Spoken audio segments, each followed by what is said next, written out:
សួស្តីអ្នកនាងវិលមកកាន់វីដេអូរបស់ខ្ញុំហើយសម្រាប់វីដេអូរបស់ខ្ញុំហ្នឹងជាវីដេអូខ្លីខ្ញុំចង់ចែកម្លែកក៏ជាបង្ហាញនៅបទពិសោធន៍មួយចំនួនទាក់ទងទៅនឹងវិស័យធនាគារពួកខ្ញុំតែងតែលើកសំណួរបងប្អូនដែលគាត់សួរថាបងតើធ្វើការនៅក្នុងវិស័យធនាគារតើធនាគារការងារគេធ្វើអ្វីខ្លះហើយតើពិបាកអត់តើប្រាក់ខែប្រហែល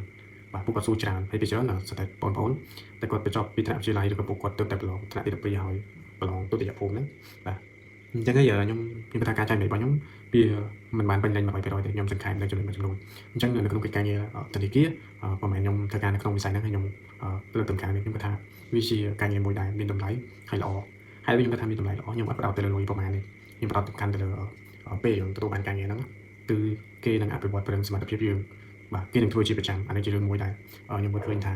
វិស័យធនាគារគឺឲ្យតម្លៃទៅលើសមត្ថភាពបាទហើយសម្រាប់បងប្អូនក៏ជាបុគ្គលិកនៅក្នុងការធនាគារឃើញអ្នកខ្លះគឺគាត់មានសមត្ថភាពឱកាសគាត់ច្រើននៅក្នុងហ្នឹងហើយដូចខ្ញុំពេលខ្លះខ្ញុំ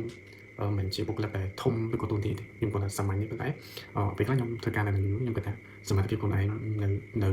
នៅមានកម្រិតនៅឡើយអញ្ចឹងហើយបានថាយើងធ្វើការយើងទៅរៀនអំពីអ្នកគ្រប់គ្រងក៏ដូចជាយើងជួបមនុស្សច្រើនយើងទៅរៀនសូត្រពីគេអញ្ចឹងនៅវីដេអូខ្ញុំផ្ដោតកាន់ទៅលើយុវជនថាគាត់គួរតែយកចិត្តទុកដាក់បរិញ្ញាសមត្ថភាពពោះសេដ្ឋកិច្ចសង្គមទៅពេលខាងមុខទៀតនឹងមានការប្រកួតប្រជែងខ្លាំងបើសិនជាគាត់បដិបដោយគាត់ធ្វើតាមអារម្មណ៍គាត់អត់ខិតខំប្រឹងប្រែងគាត់នឹងបាត់ផលប្រយោជន៍នឹងបាត់ឱកាសហើយគាត់នឹងមិនអាចទៅប្រកួតប្រជែងជាមួយគេបានទេព្រោះនៅក្នុងបរិបទហ្នឹងគឺ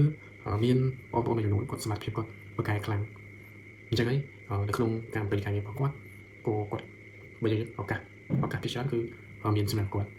អញ្ចឹងមិនថាវិស័យនេះគឺល្អឬសម្រាប់ខ្ញុំគាត់ថាតែបើប្រាក់ខែខ្ញុំគាត់ថាវាបើទីនឹងឡើងផ្សេងខ្ញុំគាត់ថាវាអាចតិចជាងអញ្ចឹង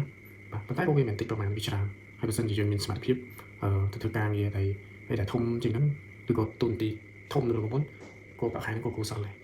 អញ្ចឹងវីដេអូនេះខ្ញុំផ្សាយជូនទៅបងប្អូនឲ្យគាត់ខំប្រឹងប្រែងរៀនបើសិនជាយើងរៀននៅក្នុងសាលាយើងអត់ទទួលបានលទ្ធផលល្អទេចូលគុំបាក់ទឹកចិត្តទេនៅពេលដែលយើងមានឱកាស